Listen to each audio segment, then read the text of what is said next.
haven it runs clear, and we'll heave and heave together, for New England home we'll steer. Sea Change, historical vignettes dealing with the twilight of the great sailing ships and the dawn of the steam age at sea.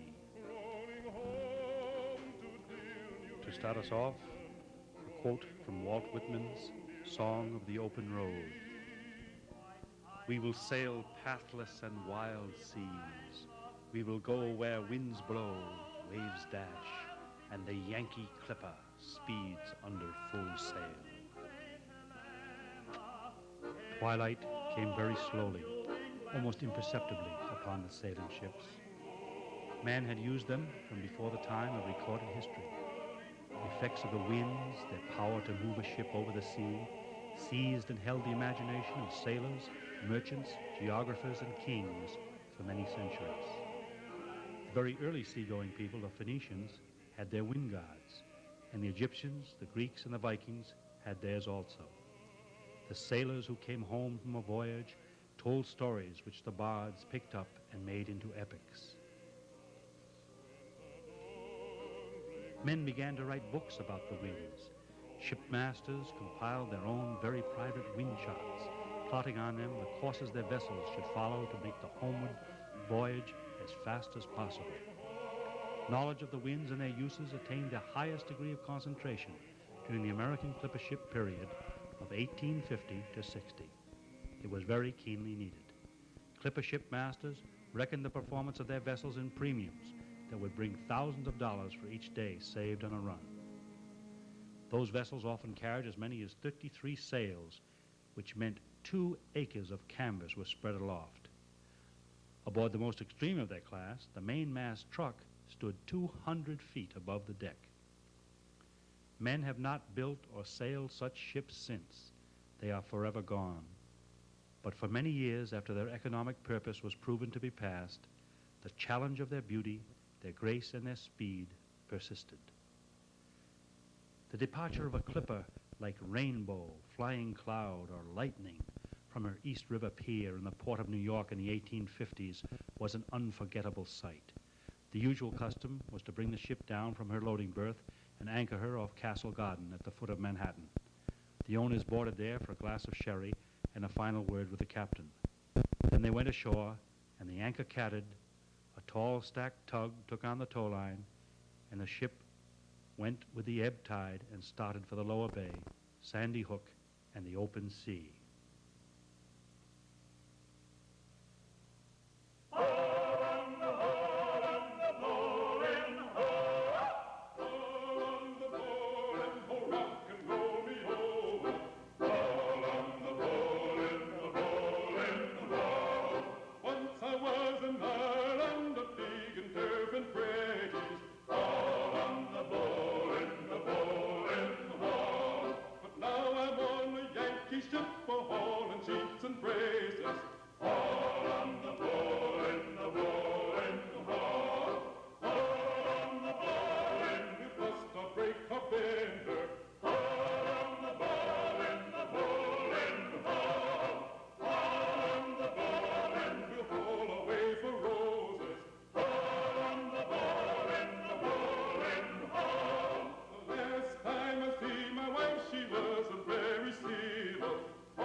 Bordering the equator, caught the southeast trades, hauled her braces sharp up, and kept heading for Cape Horn.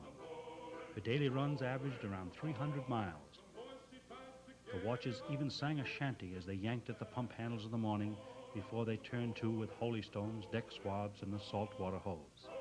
The captain paced the deck alone, proud, remote, a figure the sailors had come to respect and fear. For it was the captain who would make the fateful decisions off Cape Horn. He owned the absolute authority to send all hands aloft in the middle of a black and screaming night. If he so wished, he could keep up a canvas spread until topmasts snapped, spars and sails thrashed beyond control, and men were killed or drowned.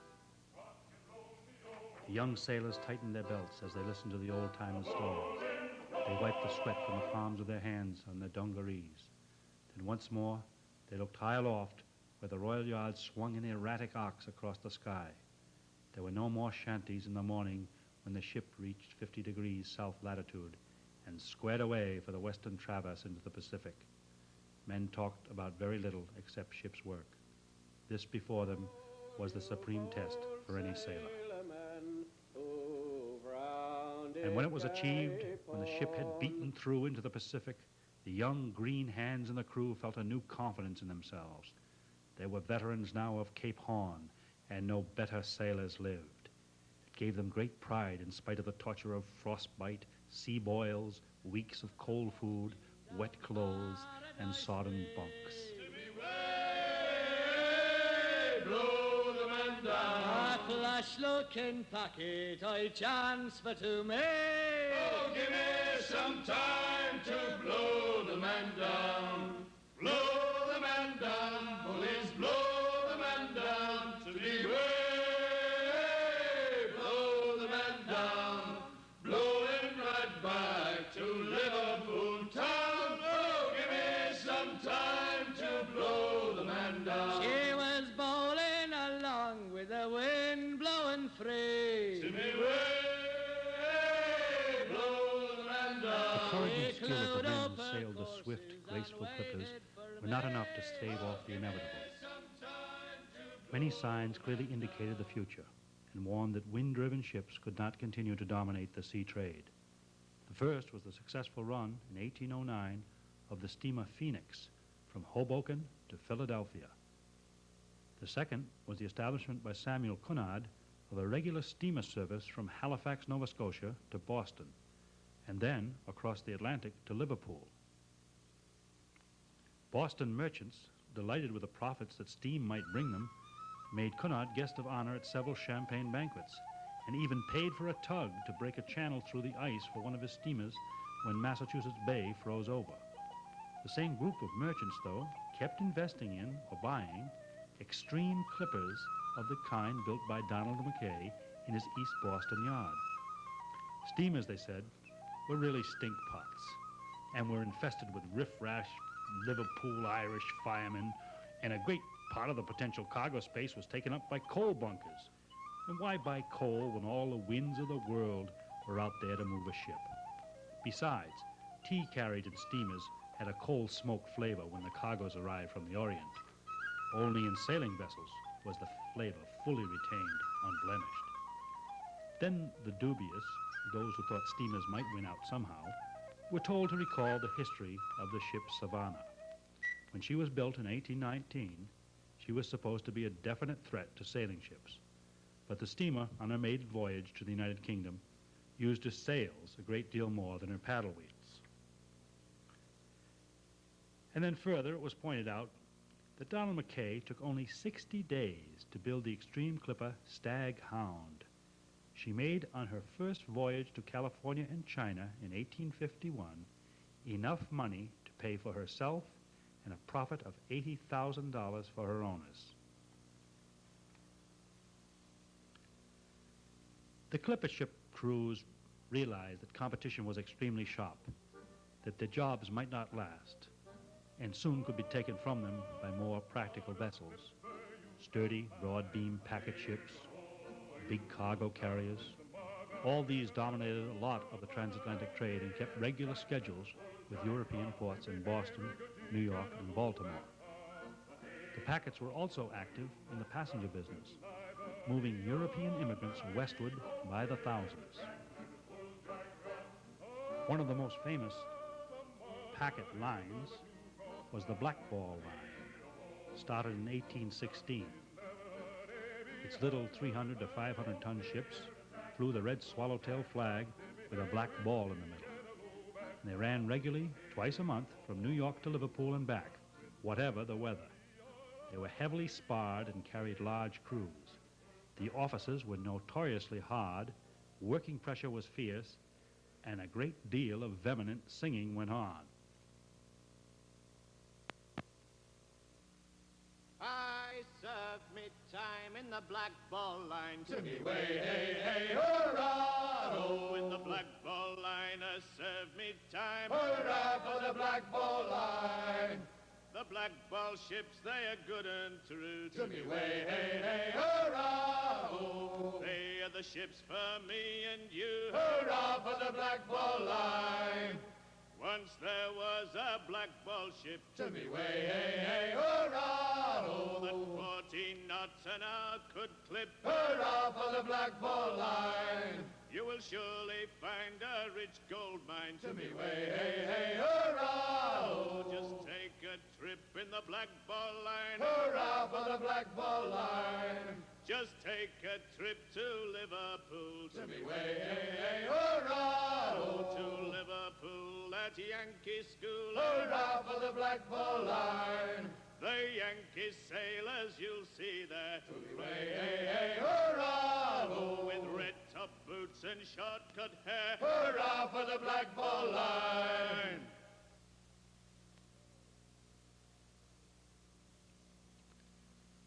But the clipper ship sailors felt as long as a clipper could run her 300 miles and better a day, she was still queen of the seas, the finest vessel afloat. But William H. Webb, the astute New York shipbuilder, in the peak year of 1853, when more than 50 clippers were launched, decided that he would stop construction of the type. He gave over the work in his East River yard to the building of steamships, vessels of war, and other similar packet vessels. Webb was completely right in his estimate for the need for change. By the end of 1853, it was obvious that there were not sufficient cargoes for all the fine, new, heavily rigged clippers. Cargo rates had been as high as $60 a ton at the peak of the California boom. Now they were much lower, and just about what an owner would accept to keep his vessel active. McKay's winner, Flying Cloud, was idle for 2.5 years as her agents hunted cargo for her, and they were finally glad to take $10 a ton for San Francisco freight. The final blow was dealt the clippers in 1854 and 5, when the Panama Railroad across the Isthmus of Panama was finished and opened. There was no more Cape Horn thrash for the skysail yarders. For the men who built the railroad put into operation a fleet of steamers that operated from Panama northward to San Francisco and at premium passenger and cargo rates. Donald McKay, a stubborn Scot with dreams he refused to relinquish, kept on building clippers. He was determined, in spite of the advice of his friends, to build the biggest of them all. Her name was to be Great Republic. The bankers and the merchants were skeptical and refused to invest. McKay built her with his own money and lost heavily when she was swept by fire as she lay at a New York yard waiting for her rigging work. There were other ships for McKay to build. He went on to construct for James Baines, the Scottish ship owner, some of the most lovely shop-line clippers. He experimented also with iron hulls and iron frames that took wooden planking. Then in desperation, and almost financially ruined, he built several steamers. It was the end for him. He retired to a Massachusetts farm inland from the sea. Twilight had obscured the dreams that had been with him since boyhood. He was not bitter as he recognized that the ships which he had designed and whose beauty were unmatched were, after a span of 10 years, no longer wanted in international trade. But he felt rejected, thrust aside, and made to seem almost ridiculous. Donald McKay died in the midst of his family, respected and deeply loved by them and hundreds of friends. But he could not have had much reluctance about meeting death. His life had really peaked back on that wind-filled, brilliant day when Flying Cloud logged 374 sea miles.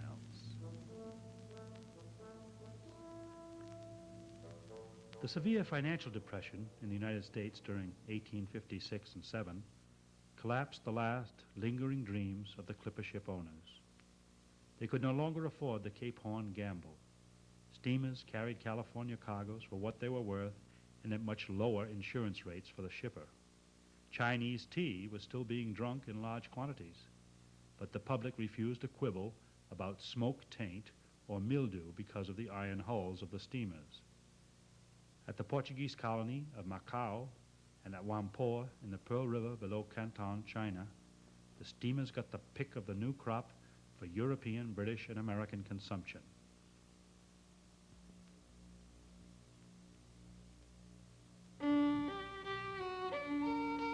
Our packet is the island lass. Lowlands, lowlands, lowlands, low. There's a laddie howling at the main top mast. Lowlands, lowlands, lowlands, low. The old man hails from Barbados. Lowlands, lowlands, lowlands, low. He's got the name Old Hammer Toes. Lowlands, lowlands, lowlands, low. He gives us bread as hard as brass. Lowlands, lowlands, lowlands, low. Our junk's as salt as Balaam's ass. Lowlands, lowlands, lowlands, low. The monkeys rigged in the soldier's clothes. Lowlands, lowlands, lowlands, low.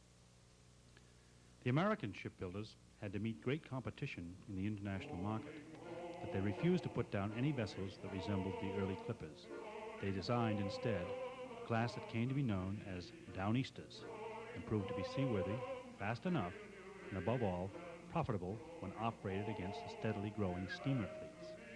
Their main purpose was to haul California grain around Cape Horn to the East Coast, and their real designation was that of a medium clipper. They got their name from the fact that nearly all of them were built in Bath and Searsport and Rockland, Maine, East Boston, Mass, and Newburyport, and in Mystic and Stonington in Connecticut. But then the other main seaport towns, Damariscotta, Thomaston, Yarmouth, Frankfort, Richmond, Phippsburg, Camden, Newcastle, Waldoboro, Kennebunk, and Kennebunk Port, expanded their shipyards and began construction of the Downeaster type.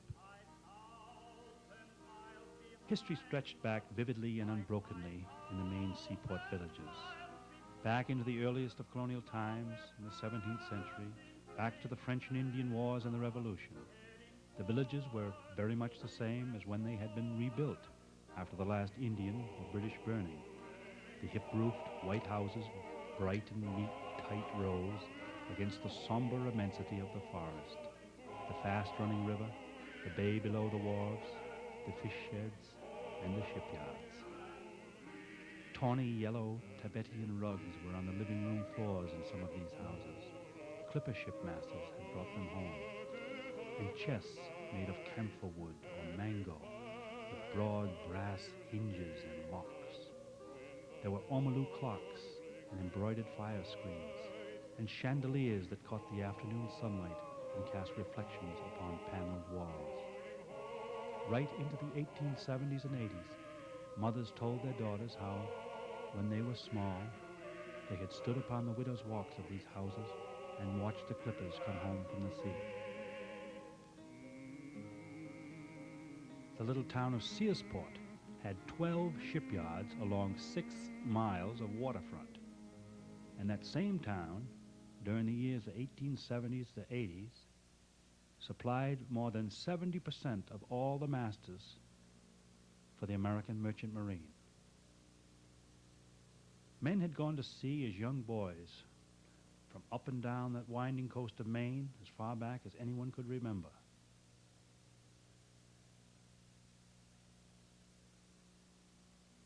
And boys became men in that awful Cape Horn ordeal while the wind ships, usually in ballast, bucked against the prevailing westerly gales. Even into the later days of sailing, in the 1920s and 30s, the price paid by the crews was extreme. Archibald Russell lost 2 boys in 1928, swept from her jib boom. Killoran gave 2, knocked overside from an unprotected wheel in a 1930 gale. Lowhill, Penang, and Lingard each lost 1 from aloft. 2 boys from the Panap were washed overside, and Berry aboard the Olive Bank, caused by poor food, took the lives of 4 more. She engaged with the captain, a cabin boy to be. The wind had been in favor, so they put out to sea. The captain's lady being on board, she seemed in great joy. So glad the captain had engaged the handsome cabin boy.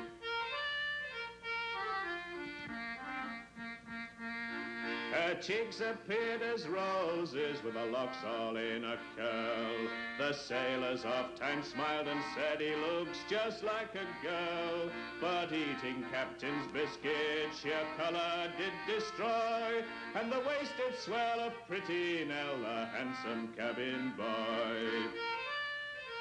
The last of the clippers of the Donald Mackay epoch served out their time, short-rigged and sluggish, in the North Atlantic timber trade to Europe, or were cut down to coal hulks or barges. The Downeasters soon followed them, and the nation which had brought the sailing ship to the highest degree of performance in history looked forward without enthusiasm to the age of steam. Even the men who sailed the last of the square riggers and the schooners knew that within no more than a few years they would be forced to handle power-driven craft. It was that or stay ashore. Steamers now touched at all the ports in Maine, put into Nantucket and New Bedford, ran from Providence to New York on schedules just as promptly kept as the trains. Out on the banks, the big and fast transatlantic liners were a terrible hazard for the dorymen off the fishing schooners. They were only given the chance to hear the onrush, look upward through the fog at the sharp sweep of the bow before the instant of final crushing impact.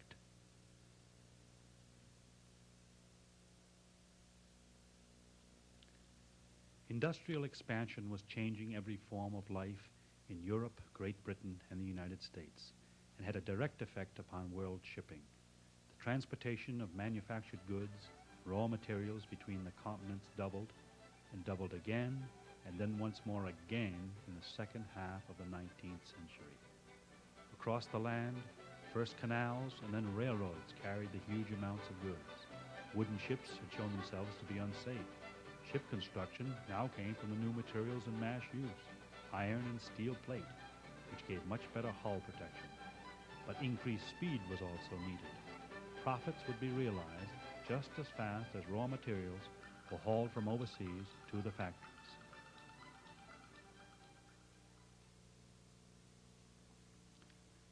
During his 1908 expedition to Antarctica, Sir Ernest Henry Shackleton sent out a party of his men to South Georgia Island, about 1,000 miles due east of Cape Horn.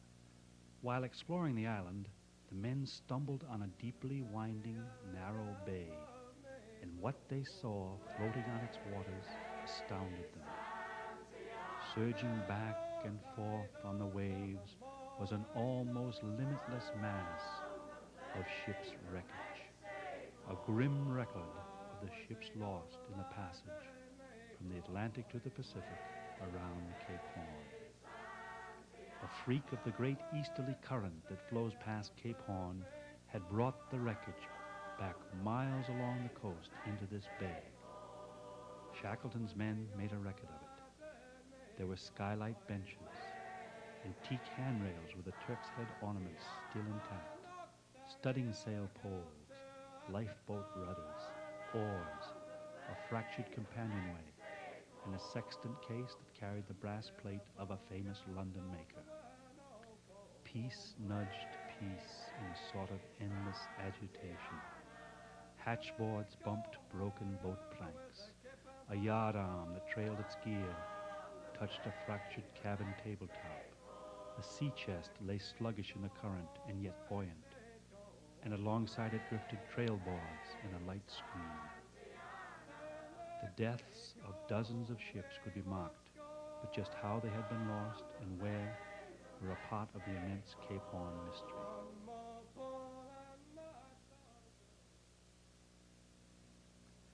As the end of commercial usefulness of the big sailing ships came closer, ship owners would be set by too many greater difficulties to worry much about manpower problems. There were always enough sailors on the waterfront. Sometimes the men could not speak the language of the country in whose vessels they served, and often they deserted the ship at the first port of call. Ship owners and masters accepted this philosophically.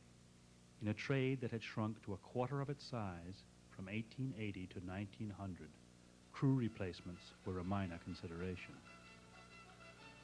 Crews were still found for the rest along Lime Street in Liverpool, and East India Dock Road in London, South and Cherry Streets in New York, and around Scully Square in Boston. The ship owners believed if a man were hungry enough, he would go to sea on anything that floated. The discharge books of the 1880-1900 period showed that sailors shipped out with no particular type of vessel in mind. They had no national preference, except that generally British seamen stayed away from American ships. And because of the great language barrier, Americans rarely signed articles aboard Scandinavian ships. But otherwise, their choice was completely free. Men lost their sense of nationality after a few years in the forecastles of the deep-water ships. They talked a polyglot language, most of it English, but with Spanish, Scandinavian, and Malaysian words in it. The boatswain was often called Tuan. The topgallant sail was known as the Bram. A man would tell his watchmate to move muy rapido. Here's a shanty that's a typical product of this mixing of many races. This is called Reuben Ranzo, great favorite among topgallant halyard shanties, and it has been suggested that Ranzo is a corruption of the name Lorenzo. American whaling ships often recruited Portuguese seamen in the Azores, and Ranzo may have been one of these. However, if it did originate in whaling vessels, it seems to have spread very quickly to all other types of ships, both American and British.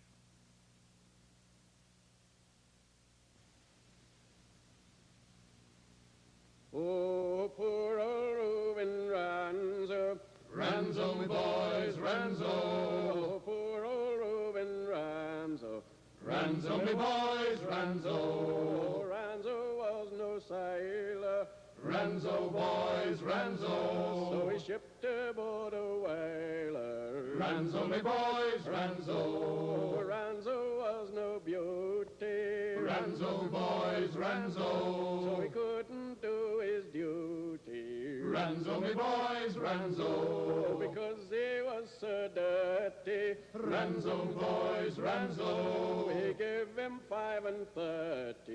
Ranzo, me boys, The Ranzo. skipper's daughter Susie. Ranzo, boys, Ranzo. Well, she begged her dad for mercy. Ranzo, me boys, Ranzo. Oh, she gave him wine and water. Ranzo, boys, Ranzo. And a bit more than she ought. Ranzo, me boys, Ranzo. Well, he got his first mate papers. Ranzo, boys, Ranzo. He's a terror to the whalers.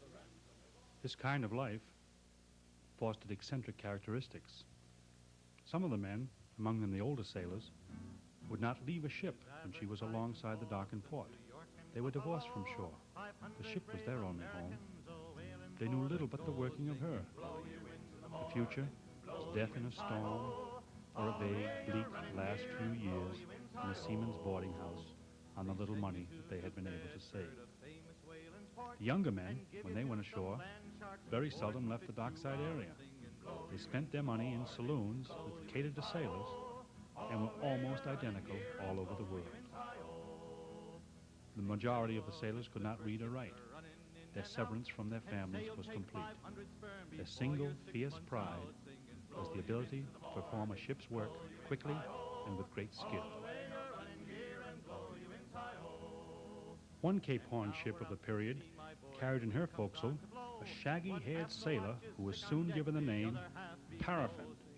It was his habit to eat a mouthful of paraffin every morning before going out on deck. That, he said, kept out the cold. Paraffin lasted around the Horn, but was in pretty poor shape when the ship reached San Francisco. He was taken to the hospital for extensive overhaul. His bilges was kind of clogged, a shipmate said of him. Eccentric behavior was, however, not confined to the crew. Perhaps some of the most peculiar behavior was exhibited by Captain William McGowan master of the Scottish iron-hulled clipper, Benvenue. He was known as Mad McGowan for the way he held on to sail in a storm when other masters displayed far more caution. Yet what appeared as his maddest prank took place in Glasgow when his ship was tied up alongside the dock, and according to witnesses, he was sober at the time.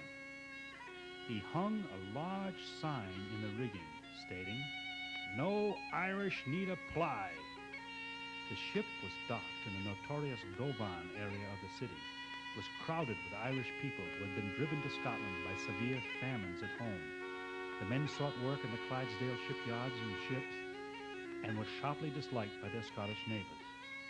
Captain McGowan's sign brought an instant barrage of refuse, dead cats, and public house crockery. Then a number of strapping Irishmen, the pick of their kind in the port, boarded Benvenue and demanded work as sailors. Captain McGowan hired enough of them to fill the starboard watch, half of the crew. For the other half, the port watch, he hired men just as big and strong. All of them were American, sailors who had learned their trade in the Cape Horn clippers. They were Negroes, nearly all of them from Carroll County in Virginia, where seagoing had been a tradition for centuries. Irishmen who were already smarted from underprivilege became furiously angry and jealous of their Negro shipmates. There was extreme competition on deck and aloft when Benvenue put to sea. Fights between the men of the two watches inevitably followed. Both sides nursed their wounds, and after a while, the friction disappeared. The watches worked together amiably and well throughout the rest of the voyage. But Mad McGowan was far from mad, nor was he playing some grim racial joke. The shrewd Scotchman had simply schemed up a way of getting himself just about the best crew that ever sailed a ship. The national and racial rivalry gave him the chance to squeeze more hard work out of both watches than any master had ever succeeded in getting from his men. Yet this same McGowan showed more concern for the welfare of his crew than many another master. His ships invariably were good feeders, and the forecastle was as comfortable as could be gotten under the conditions then prevailing.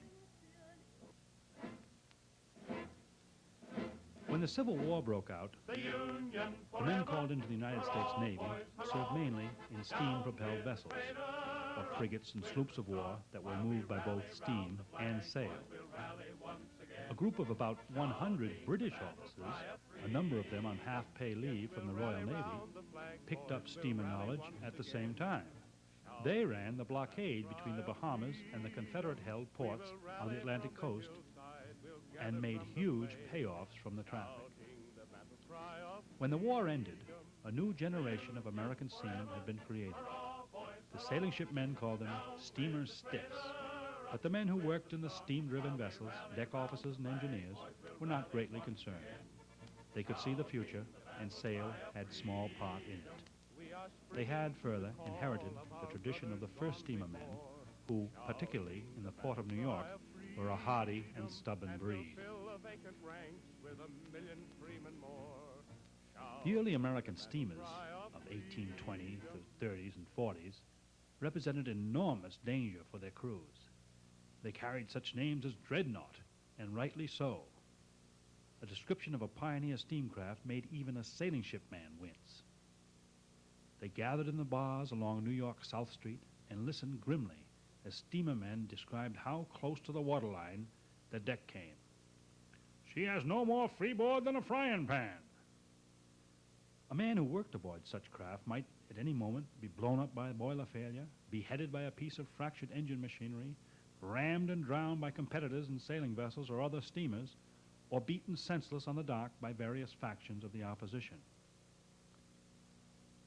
There was another ship named Dreadnought, built in Massachusetts, that was famous and had a song written about.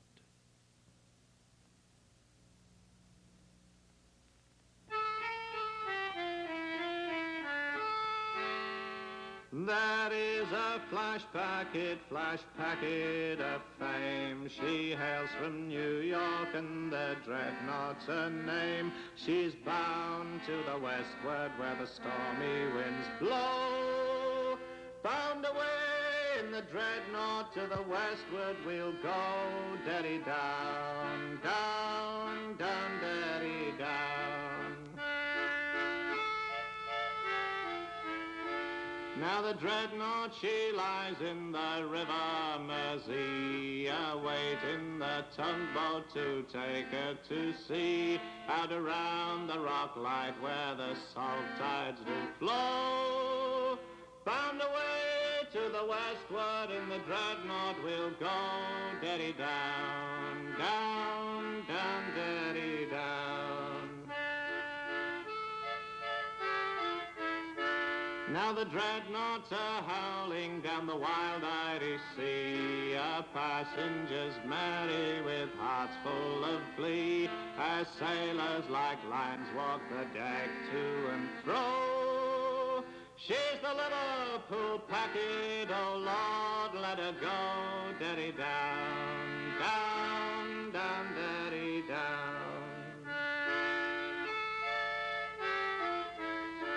Now the dreadnoughts are sailing the Atlantic so wide, where the high roaring seas roll along her black side, with her sails tautly set for the Red Cross to show.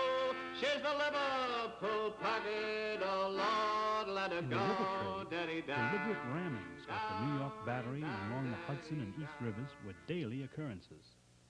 A good many were avoided only because the rammers feared the boiler explosion might sink their own craft. And when steamer competition stiffened, collisions became more frequent and often serious, with major injury to passengers, crews, and vessels. One steamer captain, flipping over the wheels so that his vessel ran bow on into another, let out a joyous yell at the moment of impact. "There she goes, right into the goddamn ladies' cabin!" Commodore Cornelius Vanderbilt, who had started as a barge deckhand, was a firm believer in the get-tough tactics. He operated with brutal skill in the port, driving all but the strongest steamer line competitors out of business. His People's Line had a fleet of nearly 50 vessels. He fought bitterly to take trade away from the Citizens Line, owned by Daniel Drew, and the Union Line and the North River Line. Fares from New York to Albany were drastically reduced in the 1840s, as the powerful companies sought to control the trade. They went from $3 down to $1, then to a dime, and from that to nothing. The small companies disappeared, broke, unable to compete any longer. Vanderbilt's line kept in business by charging high prices for staterooms and meals. Then gradually, passenger fares were returned. Similar strategies were employed to take over the lucrative Long Island Sound service and the coastwise lines.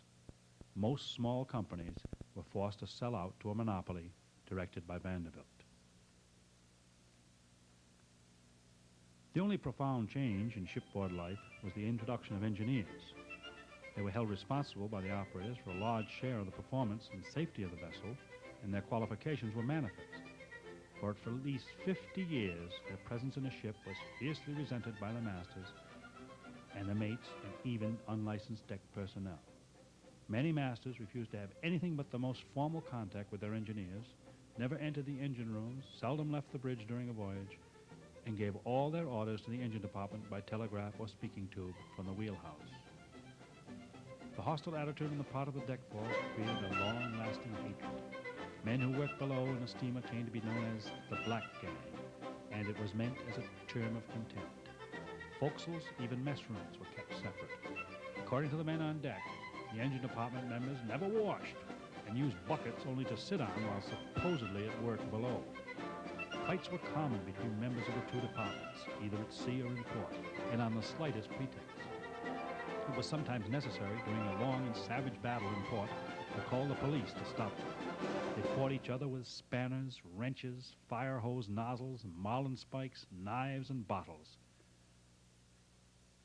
The work below in the crude, badly ventilated, poorly lit, and dangerously cramped fire rooms did not appeal to men of American birth.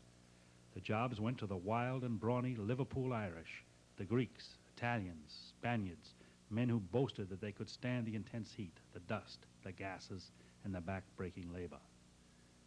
There were as yet no American maritime unions to regulate working conditions. Most firemen and coal passers were illiterate, signed their mark on the ship's papers, live to get drunk in the port of call, stay with a whore for an hour or so, return aboard, and go back to the coal scoop. All for me grog, for me jolly, jolly grog. All for me grog and tobacco. For I spent all my store with the lasses on the shore. And it's all for me grog and tobacco. All for me grog, for me jolly, jolly grog. All for me grog and tobacco. For I spent all my store with the lasses on the shore. And it's all for me grog and tobacco. When I come home, then me sweetheart I shall see.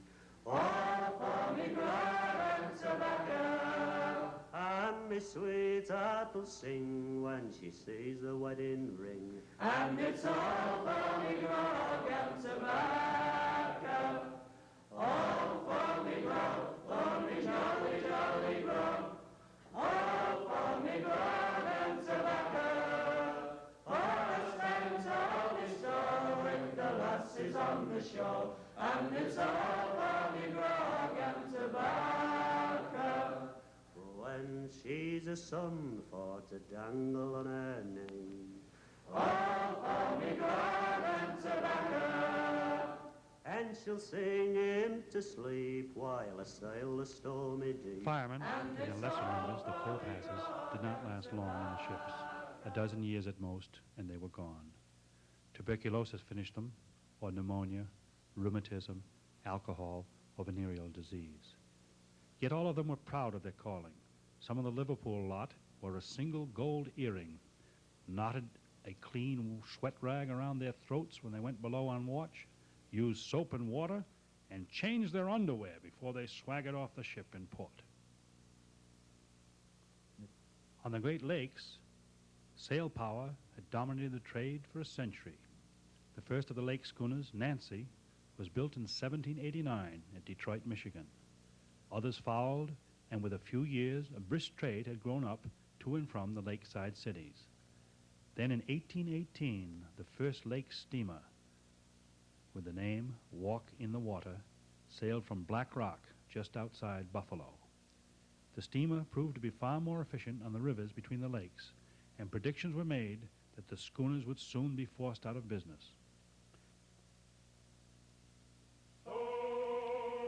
The prediction came true, but was a half century in coming. For the local shipyards began to build schooners with square-rigged topsails on the foremast, and then used steam tugs to pull them through the rivers when the wind and the current weren't right. Chicago was built with schooner-hauled timber. The greatest sawdust pile in the world was believed to have been at Muskegon, Michigan. The schooners loaded there for the run across Lake Michigan, took deck loads of fresh pine until there was hardly clearance for the fore and main booms. "Timber out and horses back" was a well-known toast in Muskegon saloons in the big years right after the Civil War. The horses they were toasting walked on two legs. The schooners delivered the timber and returned from Chicago with reinforcements for the logging teams. The men were usually drunk. Old-timers claim that on a dark night, they could smell a Muskegon-bound schooner long before they could see it. The competition was stiff between the various schooner companies, but only the Blue Bottom Line became so well known that a shanty was sung about it. The chorus went, "Watch 'em, catch 'em, jump up in the Joo-Poo-Joo, give her the sheets and let her rip, we're the boys to crowd her through. Oh, you should have heard 'em holler as the wind went howlin' free, for we beat the fleet from Buffalo, Buffalo to Milwaukee."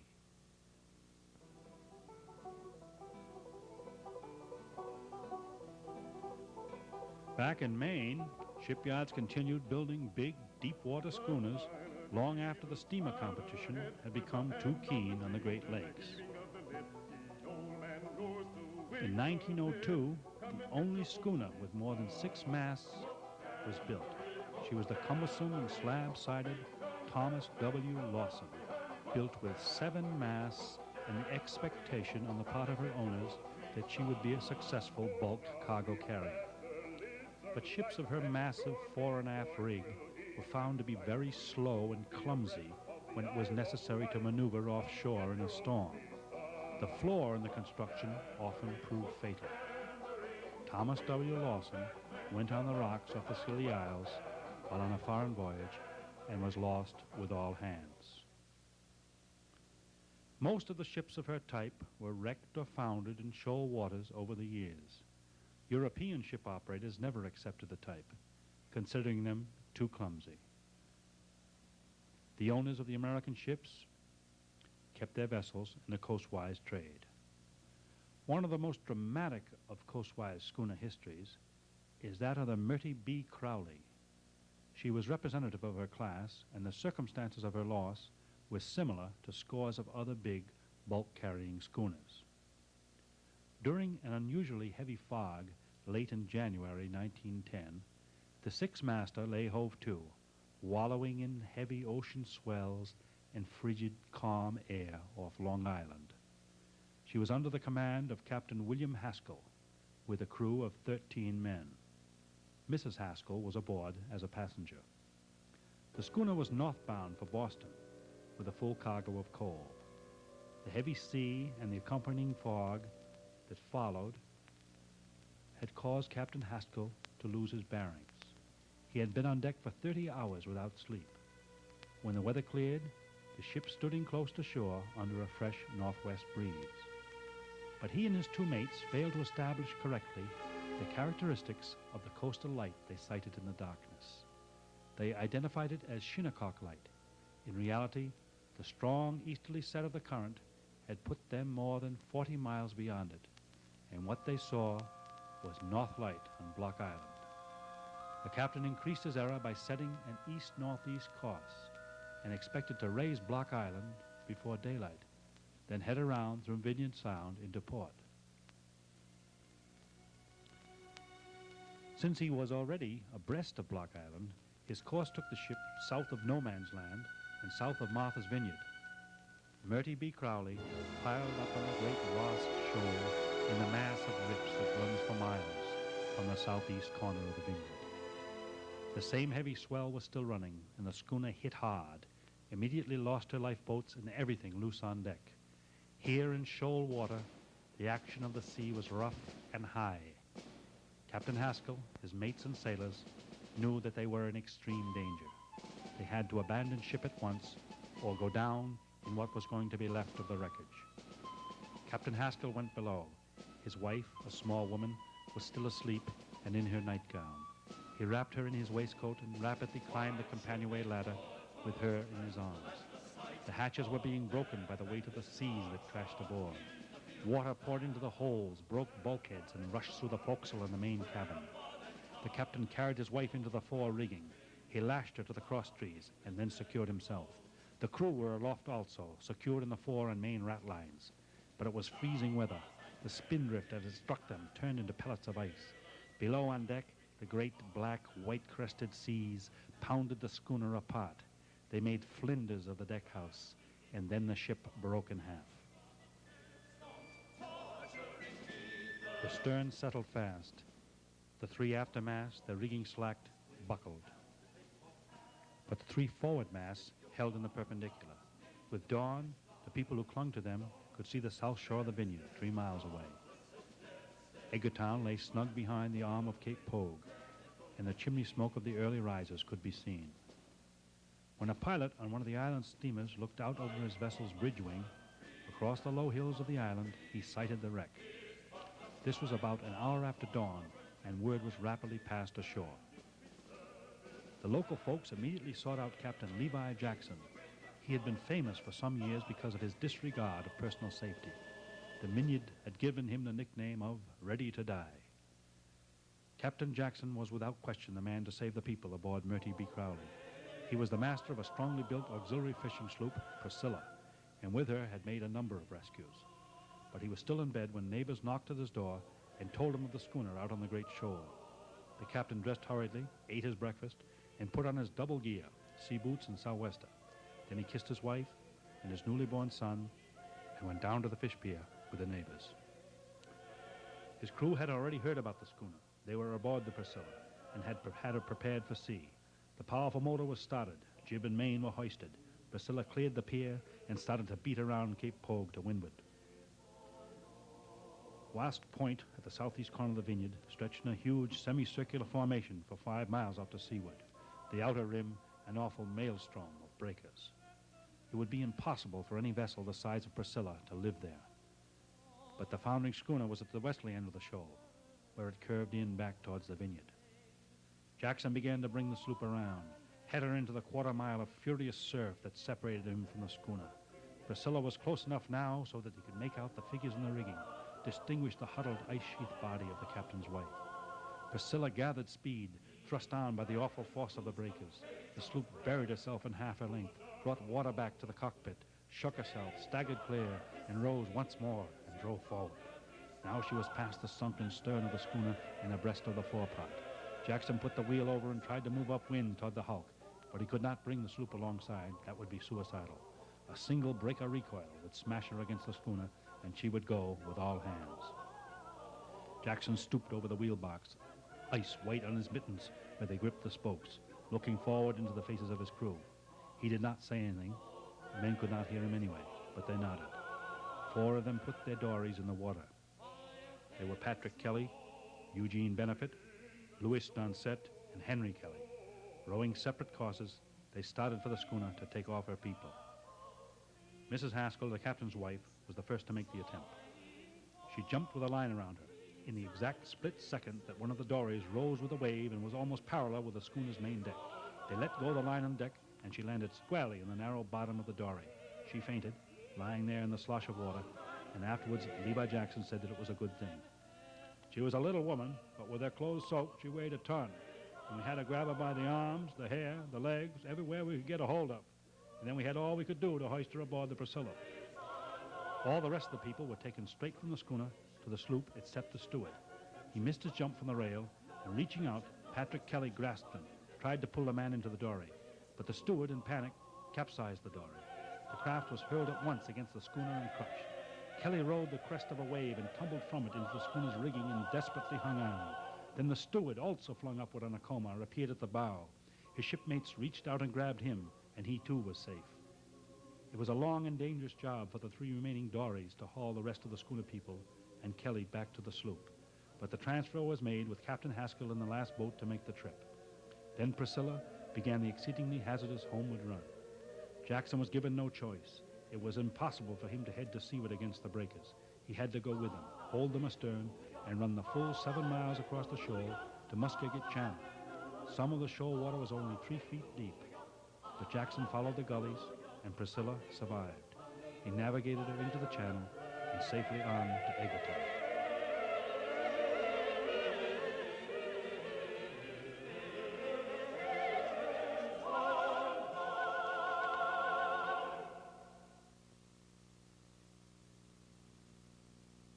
The Myrtle B. Crowley never did make it to Boston with her coal, but here's a little shanty about Boston that was popular with the sailors back in the 1870s and incorporates a bow-wow chorus picked up from a popular music hall ballad of that time.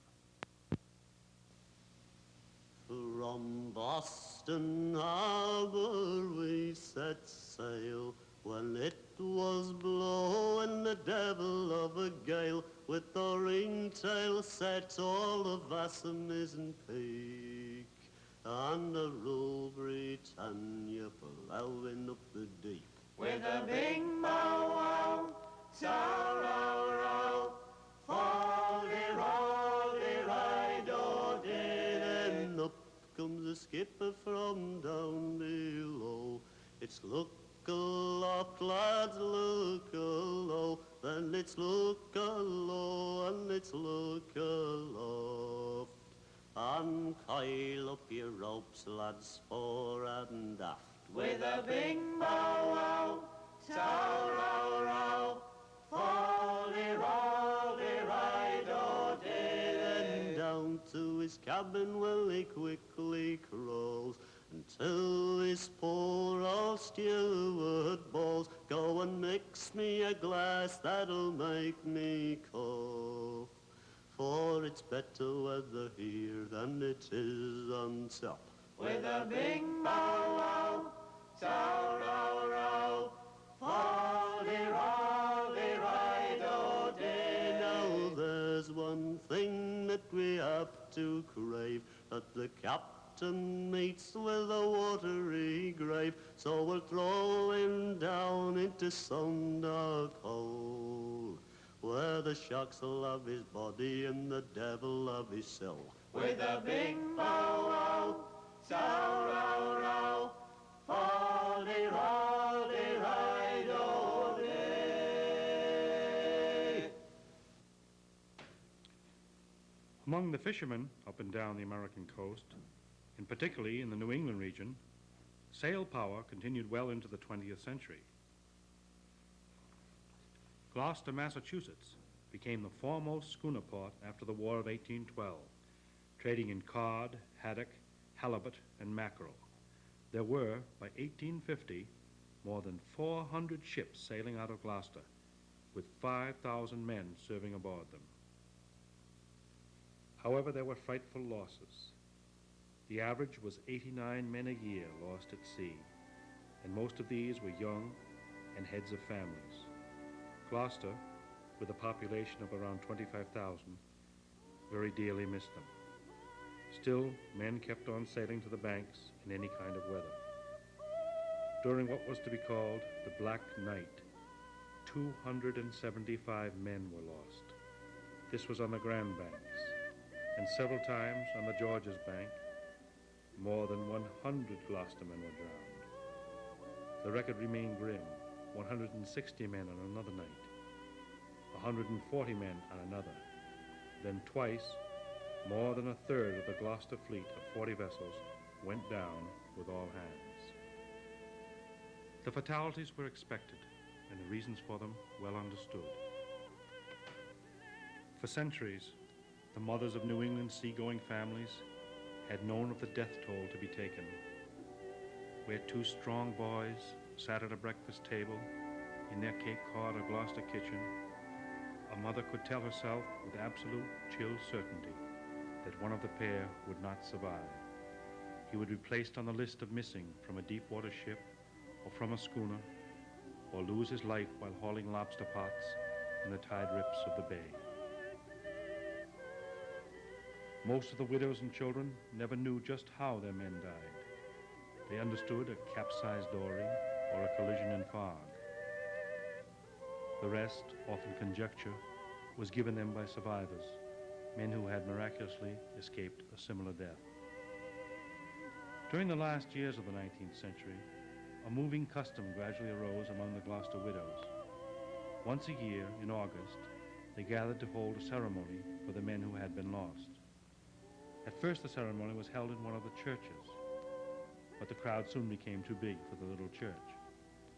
The people then gathered at the westerly end of Main Street, in the park there that is dominated by the tall bronze statue of the fisherman in his oilskins, sea boots, and sou'wester hat. A wreath is placed at the monument, and then people go over the bridge by the cut. The names of the missing men are read. Formal wreaths and bunches of field flowers are lowered into the water. Captains' widows in summer dresses stand beside Portuguese women dressed in full black mourning. The prayers are recited one year by a Protestant minister, the next by a Catholic priest. While the flowers move out in the ebb tide to sea, the 23rd psalm is sung, and that is the end.